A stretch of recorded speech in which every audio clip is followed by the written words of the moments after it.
Yes, there are lots of ways to find the studs that work well or not well, like knocking on it. This is what you should say until you hear it, or punching a hole through it. But really, you should use a stud finder. And as you, like so, there's our lumber, and there it's gone. And then we mark it. Easy. Easy.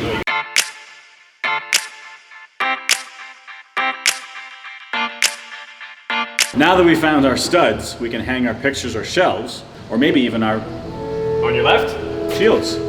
So it's not every day you get to hang the original Captain America shield. So we do kind of have to jerry-rig a little bit to capture this handle. So this fun little variation of a French cleat will do the job.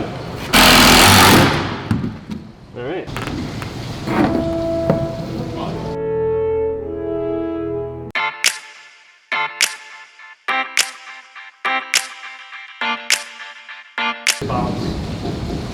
And we're gonna go play the bubble game.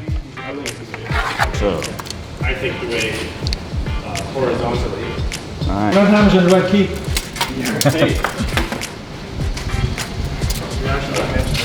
Measure these bad boys.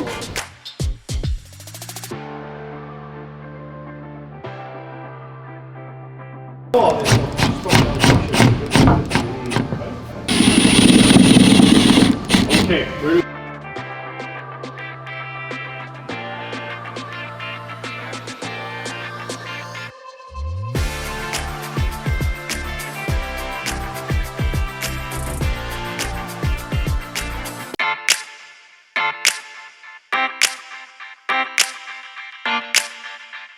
sometimes you get screws, you miss your mark, miss your stud, you can't get them backed out because they're not actually gripping. Nice little trick. Hammer, use your claws, get a bit of leverage on that screw. That'll give you enough to back that screw out. So at the same time, you're pulling on the hammer and backing the screw out. And there we go. That gets it. That's actually a great tip.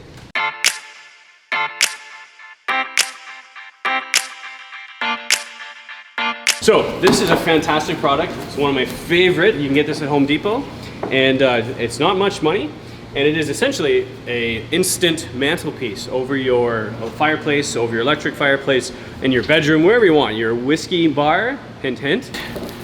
And we've got a beautiful rustic looking pine barn board. It has its built-in French cleat. Everyone loves the French cleat. So fancy, so modern. It's not. It's like 500-year-old technology. You can see here, this is a French cleat. Done. All they do, take a piece of wood, chamfer the edge, and there's your French cleat. Let's screw this to the wall, and then you can see the sister side of it. There's another piece, chamfered edge, you hang it on it. Done. This does not get screwed to the wall. This cleat gets screwed to the wall.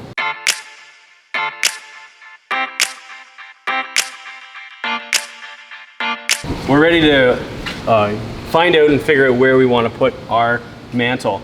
Keeping in mind the back of this mantle, it has its cleat built in. So wherever we screw our cleat does not mean that you're going to finish the top height. It's not the exact same, right? There is a small difference. It's probably about 1/2 inch to 3/4 inch difference. Little fancy level, play the bubble game. Make sure we've got the horizontal bubble in the center. Do our line. We decide how high I want this space, right? Common confusion. We've got our chamfered edge. People are going to think, I've seen people do this, this is how you put it. You put it nice and flat so it looks nice on the wall. Incorrect. It doesn't work. That is beside the point, and it is counterproductive. What we want is something to hang our mantle off. So you can see how we go here, and this gives us our little, this is the French cleat. All right, so here is the French cleat. Follow our line. We're looking good. Actually get pull off. Simply take our instant mantle and hang it on. Done. Mantle.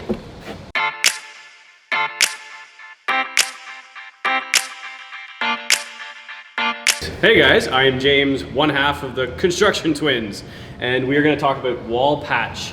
Every house has little wee holes everywhere. Every house has got it. We all have to deal with it. What we're going to do today, simple, a little bit of explanation of products that we have, some tools that you're going to want, and some of the best ways to take care of this specific product.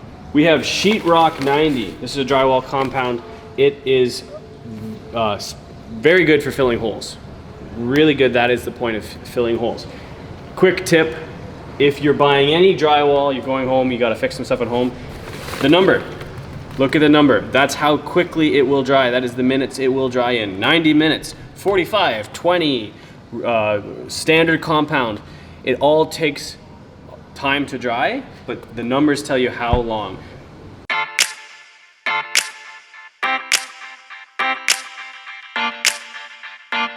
First step is we gotta sand down these holes, scrape off the high parts, right? Here is our mud box. We're gonna mix our mud in here, some water to mix it with the compound, and away we go. Do some scrapes, take care of our high spots, get rid of that. It's a little bit better. Now, we're gonna do a quick sanding block. A nice, very nice thin powder. We get a little bit of water in here. We start mixing it. You can mix it by hand, you can mix it in a bucket with a drill. There's lots of different ways. You can get pre-mixed. So you want to really mix this up, get it nice and smooth. Pretty good. If there are clumps, you want to try and work those clumps out. You want it as smooth as possible. So put it on, work it in there a little bit, wipe it off. There are some tricks with the knife itself.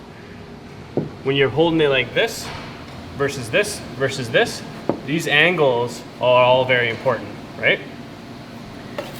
So drywall off, I'm gonna keep my knife up straight. I'm gonna take it off and it peels right off. If I want to patch something a little bit larger, a little bit smoother, I'm gonna fill it in.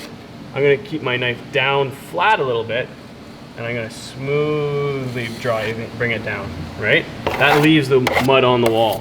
Another tricks, it's all about where you put the pressure on the blade. The blades are meant to bend and turn, so you can feather this out and kind of take off nice, smooth angles, right? Very old trick that my father told me, and his father told him, and his father's father told him was, you cannot sand out a valley and you cannot fill in a mountain. So if you have mountains, you got clumps of drywall compound, mud, they call it.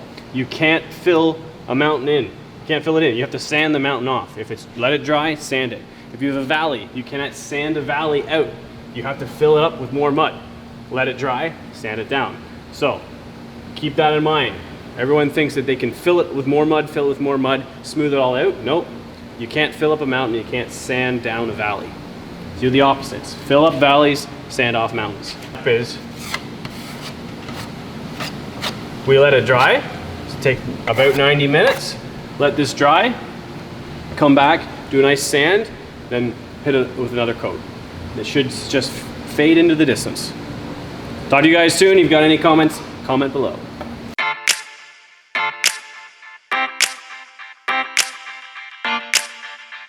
Action!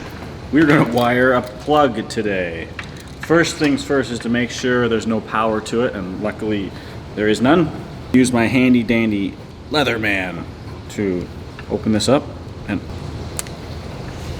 black is hot, white is neutral, and this is ground. Hot, neutral, ground. Yeah! Wire goes to the gold, white wire goes to the silver, copper goes to green. Now I gotta strip the wires. Strip. Using my handy dandy Leatherman tool. Pre-bend.